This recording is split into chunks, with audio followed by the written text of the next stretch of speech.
O estudo levou em consideração os dados divulgados até o dia 4 de maio sobre os números da Covid-19 no Brasil, no estado de São Paulo e também nos municípios de São Carlos e Sorocaba. Sobre isso, eu converso agora com o presidente do Comitê de Controle e Cuidados em relação ao novo coronavírus da UFSCar, o professor do Departamento de Medicina da Universidade, Bernardino Souto. Professor, obrigada aqui pela participação na TV UFSCar, viu? É um prazer estar aqui de novo. Professor, o que esse estudo traz de mais relevante em relação à ascensão do novo coronavírus, tanto no Brasil quanto no estado de São Paulo, em São Carlos e Sorocaba?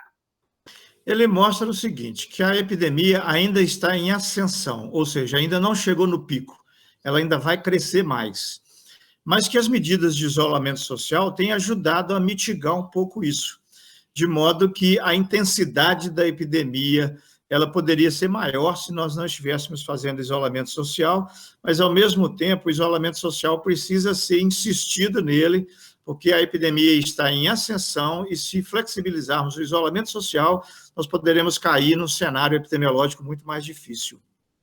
Com relação a São Carlos e Sorocaba, né, o ritmo do avanço da Covid-19 tem sido mais lento em relação ao país, ao estado de São Paulo? A taxa de crescimento diário da epidemia, ou seja, a proporção com que um determinado dia aumenta o número de casos em relação ao dia anterior, o município de São Carlos está numa situação mais avançada nesse sentido do que o estado de São Paulo como um todo. Por exemplo, a taxa de proporção de crescimento da epidemia em São Carlos ela está um pouco mais elevada que a do estado, provavelmente porque a epidemia aqui é mais jovem. Quando a epidemia é mais recente, as taxas de crescimento iniciais são muito altas. Depois ela tende a cair um pouco, essa taxa de crescimento. Então, em São Carlos, essa taxa de crescimento ela está mais alta do que o estado de São Paulo, mas provavelmente é por isso, porque a epidemia aqui é mais recente do que o estado de São Paulo como um todo. Uhum. E já em Sorocaba? Em Sorocaba, ela também está um pouco maior que a do estado de São Paulo como um todo, mas um pouco menor do que a de São Carlos. Ou seja, provavelmente a doença chegou em Sorocaba um pouco antes de São Carlos e um pouco depois da capital. Então, se eu pegar uma ordem cronológica, o que a gente tem é o seguinte: a epidemia começou na capital e, posteriormente, ela chegou em Sorocaba e, mais tarde, um pouco em São Carlos. Provavelmente, essa é a razão por que São Carlos tem uma taxa diária de crescimento maior que Sorocaba e Sorocaba tem uma taxa de crescimento maior do que o estado como um todo. Eu perguntei desse ritmo, né, que a gente às vezes acredita ser mais lento, porque quando a gente vê o número de casos, né, o número de casos ele é menor em relação ao estado de São Paulo, à capital, por exemplo, a gente imagina que pode estar, então, mais tranquilo. Então, não é isso não, né, com relação quando você transforma isso em taxas, em percentual, a gente tem que ficar em alerta ainda, né?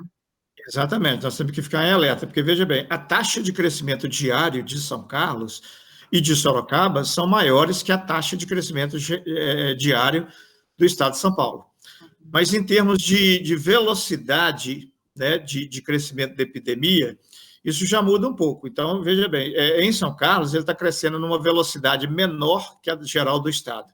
Então, o que provoca isso? É o isolamento social. Então, o isolamento social, por exemplo, em São Carlos, ele tem sido melhor do que o isolamento social de Sorocaba e tem sido melhor que o isolamento social do cômputo geral do estado de São Paulo. Então, o que está segurando a nossa situação é o isolamento social. Esse dado obtido em 4 de maio, provavelmente ele está dizendo respeito a um isolamento social de praticamente um mês atrás, né? Então, esse isolamento social que aconteceu entre 15 e 30 dias anterior ao dia 4, é o que está refletindo nesse dado. Esse dado está mostrando o seguinte: nós estamos conseguindo, em São Carlos, achatar a curva epidemiológica da doença, de modo a não sobrecarregar o sistema de saúde. Isso por causa do isolamento social. Mas qualquer flexibilização sobre o isolamento social poderá fazer com que esse achatamento se perca, a curva fique mais apiculada, ou seja, o acúmulo de casos no prazo curto aumente, e aí venha, de fato, a sobrecarga ao sistema de saúde. Quer dizer, em resumo, o que nós temos? Nós temos uma situação que está relativamente controlada em São Carlos, mas ela está sob pressão. qualquer vacilo que nós cometermos, principalmente em relação ao isolamento social, nós corremos o risco de perder esse controle da situação. Em relação a Buri e Araras, municípios que a UFSCar também tem campus, esse levantamento não trouxe dados, né, professor? Exatamente. Eu não encontrei nenhum caso registrado de Covid em Buri. Ou porque ainda não foi registrado, ou porque realmente Buri talvez ainda não tenha tido nenhum caso. Com relação a Araras, para eu fazer esses gráficos, eu precisava dos dados diários da epidemia. E na página da Prefeitura de Araras, eu encontrei apenas os dados acumulados. E aí, então, não foi possível fazer o gráfico especificamente em Araras. Em relação a Sorocaba e São Carlos, eu consegui encontrar os dados diários e aí permitiu fazer, então, os gráficos. Professor, uma pergunta que todos os servidores, estudantes da UFSCar, a população em geral está se fazendo agora, é se existe uma estimativa de quando tudo isso vai passar, uma vez que o senhor disse que a doença ainda está em crescimento no Brasil, né? Essa estimativa é muito difícil de fazer, principalmente porque nós temos um índice de subnotificação muito grande. No Brasil, estima-se que a subnotificação chega em torno de 93%. Por exemplo, se hoje eu anuncio que São Carlos tem 40 casos, provavelmente tenha 400 casos, porque a subnotificação é muito grande. Então, isso dificulta fazer um cálculo mais preciso, né? Agora, o que nós temos é o seguinte, a curva ainda está em ascensão. Essa curva não chegou no pico. Só depois que ela chega no ponto máximo é que essa curva começa a estabilizar e, nesse momento, nós podemos começar a pensar em algum tipo de flexibilização. Então, por enquanto, não há previsão. Nós não podemos pensar sequer agora em flexibilização, porque qualquer movimento nesse sentido seria perigoso, mas se eu tomar como experiência outros países, essa quarentena tem que durar entre 90 e 120 dias, para depois disso a gente pensar na possibilidade de flexibilização. Mas nós ainda estamos numa fase em que não estamos com nenhuma possibilidade de fazer alguma discussão sobre flexibilização segura da epidemia. Então, eu estimaria, né, assim, de uma maneira bastante hipotética e imprecisa, que nós ainda temos uns 90 dias pela frente para poder começar a pensar nesse assunto.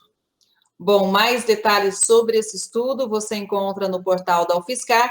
E, professor, eu agradeço mais uma vez a sua participação aqui na TV UFSCar, trazendo dados importantes sobre essa pandemia. Foi um prazer estar aqui com a TV UFSCar novamente. Um grande abraço para todo mundo aí.